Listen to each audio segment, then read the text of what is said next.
So do you want to work in tech, but you realize that coding is just not your thing? Well, you've come to the right video because today I'm going over 5 different positions that you can land in the tech industry that don't require any coding. Let's get into it. So if you're new, my name is Zazo. I've been in the tech industry for about 8 years and I've held different positions and gotten to work with a bunch of different types of people in different types of roles, both technical and non-technical. So I'm gonna give you a peek behind the scenes into some of these tech roles that don't require coding. Let's get into it. All right, so the first one is going to be an IT support specialist. They go by IT support, help desk. They go by a bunch of different names and they wear many different hats. But these people that hold this position are literally the experts in keeping everything running smoothly. So these are the people that answer your questions as far as like, hello, my password's not working.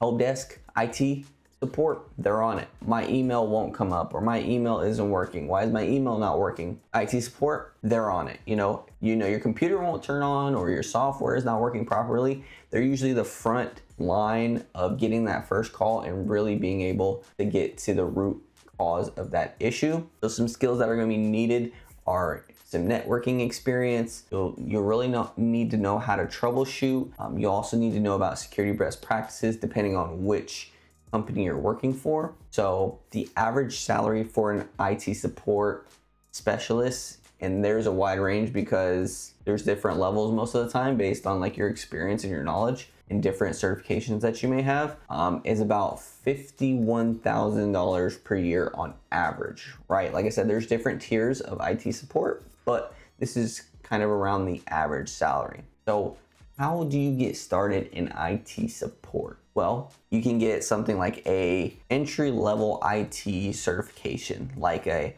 CompTIA A+, or something like a Google IT support certification, and that will really look good on your resume as far as getting your foot in the door. There are some that you can actually get with very minimal experience. It just depends on the company and what they're actually looking for. But this is a great one, especially for maybe younger people that are coming out of, college or still in college. They're just trying to get their feet wet and just, make some money. This is a great option. All right, so the next one is the business analyst. And I know there's a bunch of these positions that I've seen just from myself alone. So a business analyst essentially helps a company improve processes, analyze trends, and make strategic decisions. So usually as a business analyst, you'll work with different stakeholders to create different types of reports, recommend solutions without needing to actually write code. These people are like the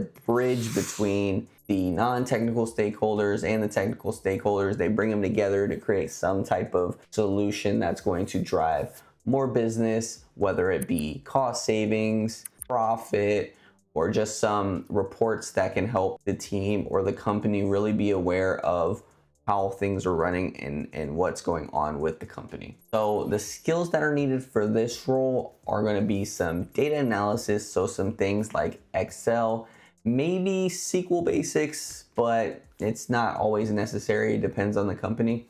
You'll definitely need to be able to think critically and really have that problem solving mindset and being able to also recommend solutions. And you'll really need to be able to communicate. You're going to need to talk to people on a daily basis. You're essentially almost kind of like a project manager in a sense, but you're a little bit more on the execution side. Like you can do some things yourself, but it doesn't necessarily require coding, right? So how do you get started in becoming a business analyst? Well, the first thing is you'll need to learn how to use some business analytics software or tools, things like Excel, like I mentioned, Tableau, or even Power BI. And the average salary for a business analyst is anywhere from 90K. That's kind of like the average, but obviously it can range. These are a very good role, and it does also depend on where you work, which will depend on what your day-to-day looks like. So the third one is going to be a technical writer. So have you ever read some type of software documentation or a user manual on how to use software or anything like that? That's what a technical writer does, right? So they take this technical, complex information and they make it easy to understand to just a regular, normal human being. So the skills that are needed for this role is you really need to be able to obviously write, you'd be able to research, and the ability to basically simplify technical concepts. That is the key for a technical writer, because that is also the exact thing you're doing to be able to take the really tech complex problem into the really simple problem. All right. So some different things that a technical writer may work on are things like user manuals, API documentation, software guides, knowledge-based articles for, the company to kind of read and use and troubleshoot issues, some setup instructions, and some help center content. So there's things like that. And then how do you actually get started? So you want to get started with writing some tutorials, documentation, for some open source project. It's a great way to kind of build experience before you actually get the role. So that's some things that you can kind of do. And the average salary is around $78,000 for a technical writer. So definitely a good position to be in, especially if you do not like to code. So the next one that we have is the UX UI designer. So this is for my creative folks out there.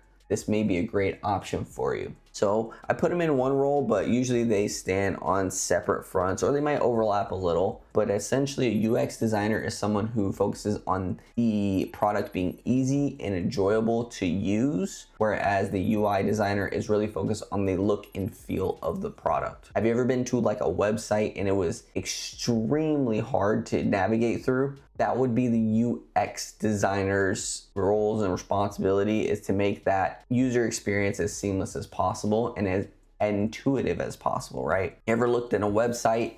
Usually you have your login and different aspects. Usually you see the icon top left corner-ish, right? And you have very distinct places where a user would put their eyes. That is kind of the UX's role, is to kind of notice those things and research those things to understand users' behavior in products like theirs and also their product. Also controlling those user journeys to be able to understand where a users will be looking for certain things based on human behavior, to create those journeys to really optimize and really make it easy and enjoyable to use. So the UI aspect of it is going to be stuff like the designing of buttons, the designing of the layout, icons, color theory, having those colors that really come together and that look really well together, and things like, font typography, making sure that the font goes with the style of the website. Crazy website, you got a little bit of a crazier font. If it's more professional, you have a more standard font, more professional looking font, and those types of things. The skills that you will need for this role is some things you can do is you will need design thinking, wireframing, and prototyping using tools like Figma or Adobe XD, right? How do you get started? You're probably gonna take one of those tools or multiple of those tools, and you can start building a portfolio by designing or redesigning websites. There are a ton of free resources that you can use online. And a cool little thing that I just thought of is, if you're freelancing, what you could do is you can essentially go to different local places, look at their website, and basically make kind of like let's say a wireframe, or what it could look like if you redesigned it. If you just have that eye to make that user experience or that user interface better, you take a crappy looking website and you go and you redesign it and then show that to the people and really use that as your selling point, as far as, hey, this would be a great look, and then you can go from there. So the average salary for this role is around 80 to 87,000 per year. Obviously this ranges, it can be higher or lower depending, but it's a really good one to express that creativity. All right, so last but not least is the product manager. What is the product manager? They are essentially the CEO of the product. So they figure out what should be built, coordinate between developers, designers, stakeholders, and ensure that the final product is something users love. So they basically run that whole show, and they're in charge of getting everybody together and creating this thing. So the skills that are needed to be a product manager is you'll really need to have a business strategy mindset. You'll definitely need to be able to communicate well and effectively throughout technical and non-technical stakeholders. And you'll really have to do your market research when building out your product. You will, as a product manager, you'll set the vision and strategy for the product. You need to understand the user to a deep degree.